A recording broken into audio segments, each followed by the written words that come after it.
to this week's episode of Harangue with Haley. This week I will be discussing segregation. As I stated last week, I'm doing a 4-week mini-series. Last week was slavery. This week will be segregation, and next week I'll be moving into kind of the civil rights integration movement. So I guess we can get started with this week's topic of segregation. Segregation started shortly after slavery. This was put in place to keep black people separate. They were no longer legally be able to be slaves. However, the mental state of a lot of black people in America at this time was still enslaved. And not only was it enslaved mentally, white people were trying to keep the same superior hold over black people during this time with segregation. And this was enforced by the Jim Crow laws. The Jim Crow laws were rules that were put in place. Each state had their own. From Alabama to California, each state had their own set of laws that basically kept black people in their place. That's the best way to say it. And they were these strict, harsh rules that pretty much stated what black people could and could not do, where they could go, where they could be buried, where they could go to school, what parks they could go to, what water fountains they could drink from, who they could marry. There was laws for black people specifically on how they needed to operate to be a part of America at this time, essentially. Because during this time, it's scary to think in a way, but technically black Americans were never meant to be more than property. So at this point, you're not allowed to be property, so we need to figure out a way to put you into society without, disrupting what we have going on. And that's pretty much how I think slavery was a way to have black people still technically be less than, be inferior, because that's how they were treated, but they couldn't enslave them anymore, so you had to give that up. So that's where the Jim Crow laws came in, or again these really harsh, even absurd rules. If you look back at them now, just some of the wording, just black barbers could not cut white people's hair, just things that just sound outrageous. And these were legitimate laws in place during this time. When you look at school systems, this is where we see HBCUs, historical black colleges. That's why they are in place today and why we still have them today, because during this time, there was no place for higher education for black Americans. After high school, most black Americans had to just work or not go to school. They could not go to the standard college because they were not allowed to because of segregation. So historical black colleges were put in place for higher education for black people. Today they're still in place and known as historical black colleges. However, they're accepting of all races, because it's not segregated. Because I know that's something that people question, is historical black college or white people or Asian people allowed? They accept everyone. It's labeled as a historical black college because of segregation. Even housing. I know housing is one of those things that people don't really look at, but during this time of segregation, housing laws and how they treated black Americans, it did a lot of damage, I think, to the black culture and the black society in America as a whole. And how they did this was through keeping black neighborhoods black and keeping them poor. And they did this, although in 1917 it was outlawed to base it off of race, that black people could not move into white neighborhoods, what they did was they pretty much made a claim.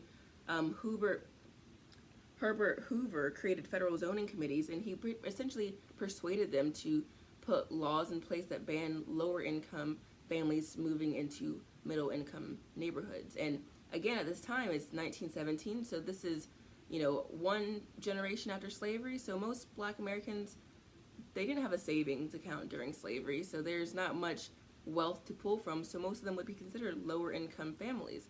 If that's the case, with these laws in place, there's no way they can move into a middle class neighborhood, even if they wanted to, because there were laws put in place that banned them from even getting the opportunity. And if that's the case, you have, again, this is what starts a lot of separation between our wealth class that we have today, where we have these neighborhoods that today are not the best of places, because during segregation, it started as a way to keep black people separated from white people. Richmond, Virginia went as far as even saying that you could not live in a neighborhood where you could not marry the majority of the neighbors. So that's how they got away with segregating people during this time.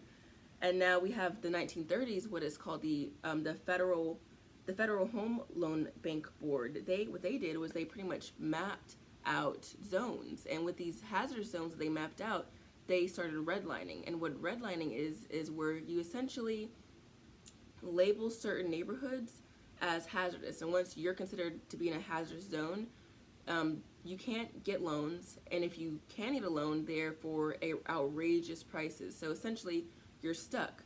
And this practice went on from the 1930s to the 1970s. So that's essentially 40 years of keeping neighborhoods poor. So that's why today we have pockets of neighborhoods that essentially look like there's no revenue, no wealth, poverty, just stricken, that because of a lot of these rules. And essentially, because if you think about it, it makes sense. If you have a hazardous zone, businesses aren't going to go in there, and what do businesses bring?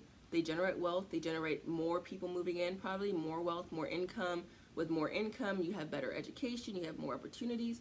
Well, if you're taking away those opportunities, what do you think is going to happen to this neighborhood once you're essentially depriving it from all sort of income? Everything that it needs to grow, you're taking it away. So essentially, you're going to get more crime. You're going to get more poverty. School systems are going to diminish.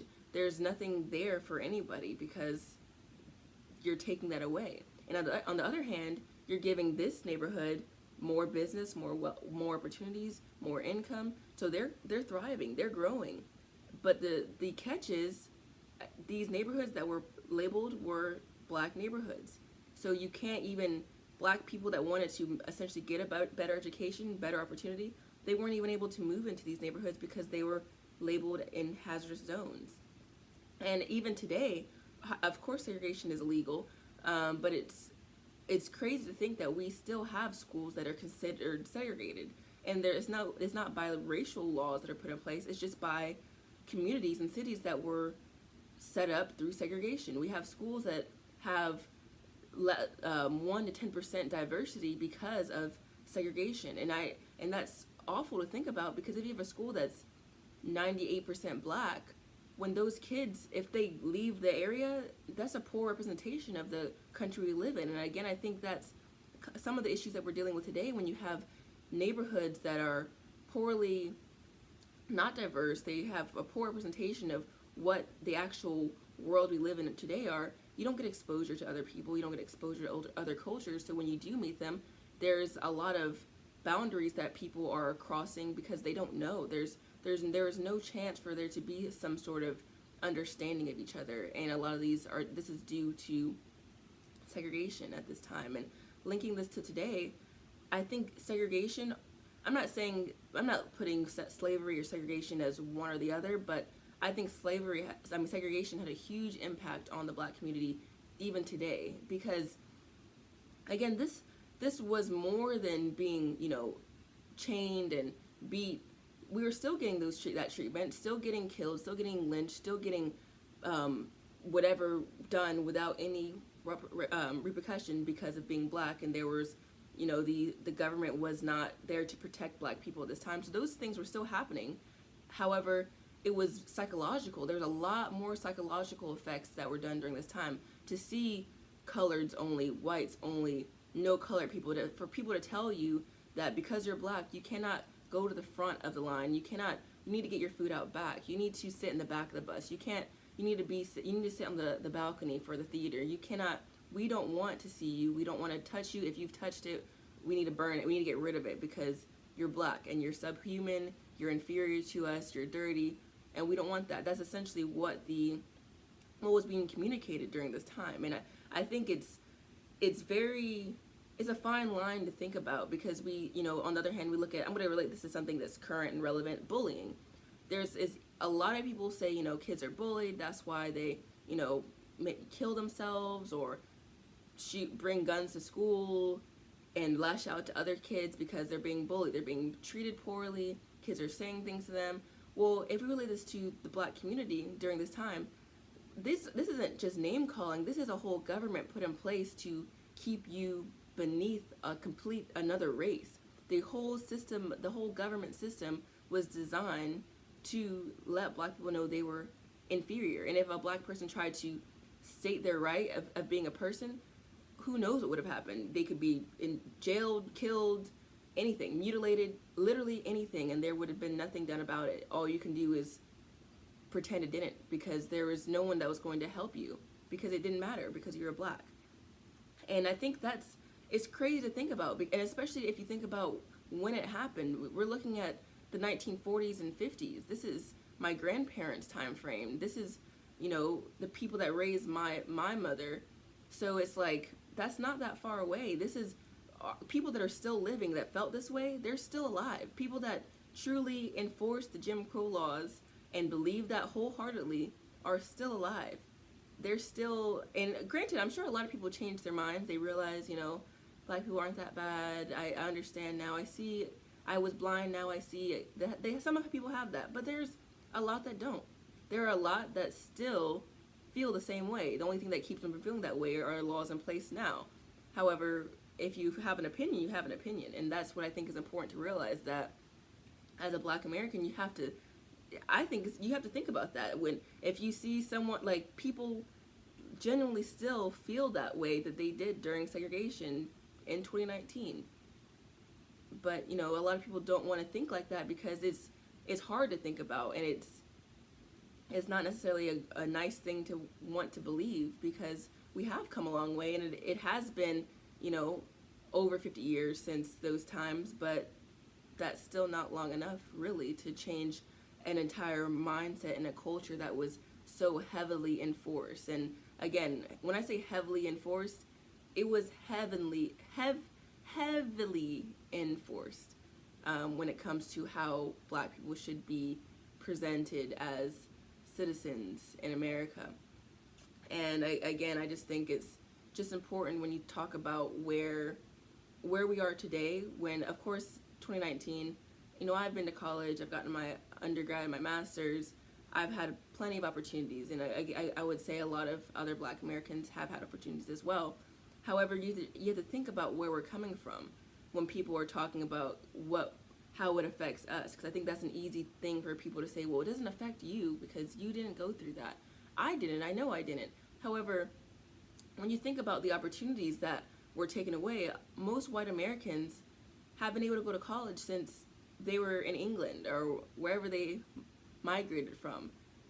Schooling, education, opportunities have always been there for most white people wherever they came from.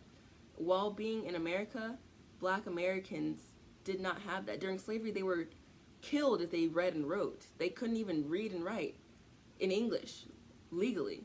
So, and during the 60s, they couldn't even go to college, and the schools they went to were, most of the time, didn't have the same books, didn't have enough books, didn't have enough teachers. They were poor funded, poor managed, so the education they were receiving is poor. So that's what my ancestors had to get. They got the sloppy seconds of education, of opportunities. So granted, yes, now I can go to school, but there's a huge disparity in the overall upliftingness of a society. We're in two different pockets. Like, as a whole, the white Americans have had far greater opportunities. Whether you take advantage of those or not is a different story, because of course I know there's not all white people are rich, not all white people went to school. I understand that there's many white people that don't that haven't had those opportunities, but they were there. They were legally there. For Black Americans, they weren't. And that's the difference. And that's what I think people need to realize, is they literally legally were not there until the 1950s.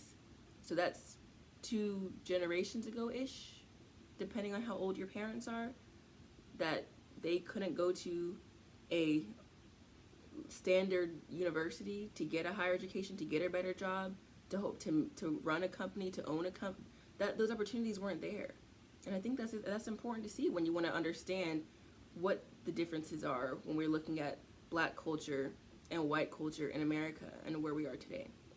So hopefully you enjoyed this week's topic of segregation. Next week I'll be moving into the civil rights period, integration, kind of all the things that happen with that.